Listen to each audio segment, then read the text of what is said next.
Welcome back to FKS News. I'm Trish to Dish. And I'm Eddie Man. Love is in the air as Valentine's Day fast approaches. Reservations are filling up fast and hapless partners are scrambling to find a perfect gift. Well, flowers and candies usually do the trick. That is so cliche, Eddie. Nowadays it's Birkin bags and higher. But where does one find love if one doesn't have it? How about Tinder, Bumble, POF? There's OkCupid too. I think not. How about a restaurant? Oh, that's strange coming from you, Trish. You know, the last time you had a romantic encounter in a restaurant, it was less than enthralling. You must be speaking of my first husband, Herbert.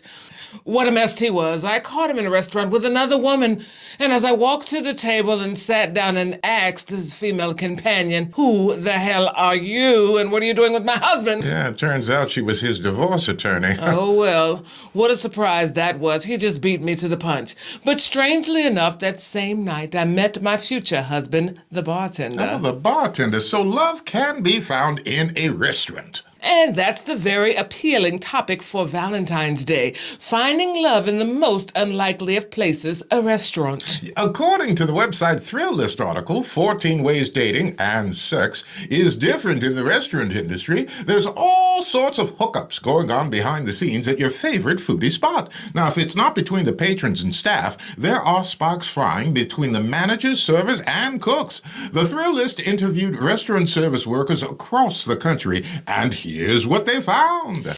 As the article puts it, the back of the house constantly hooks up with or starts dating the front of the house staff.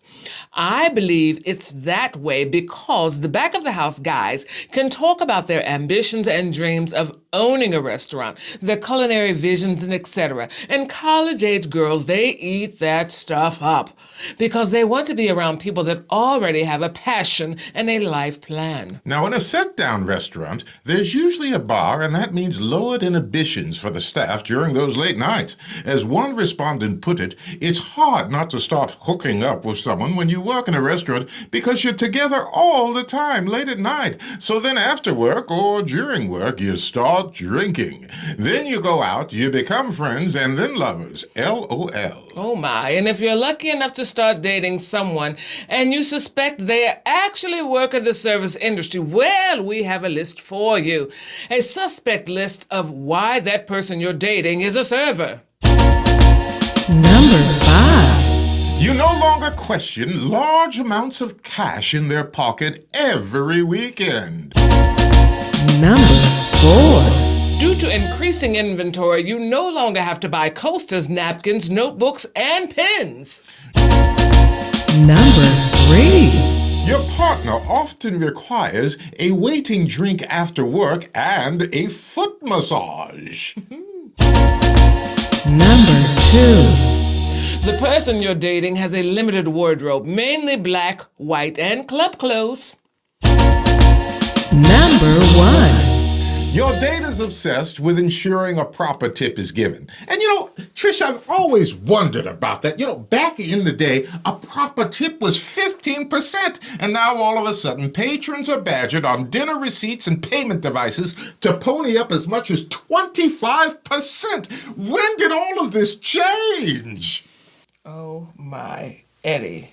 Don't be such a tightwad. Pay for good service because that's what they're there for, correct?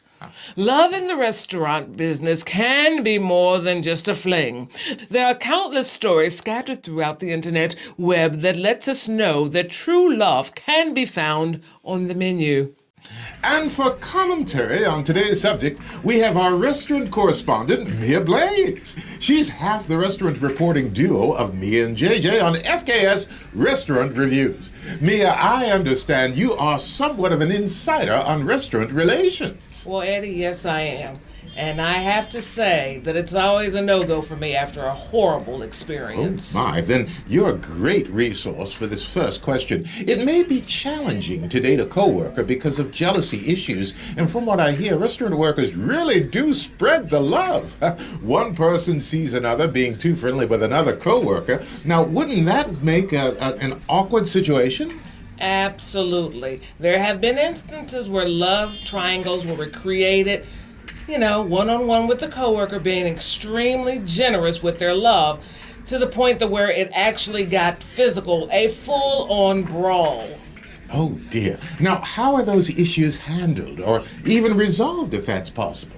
Well, normally, both parties are definitely terminated. However, because there's really no clear way around it, they try to work together, then they slept together, and then somebody got transferred or fired. It never turns out well.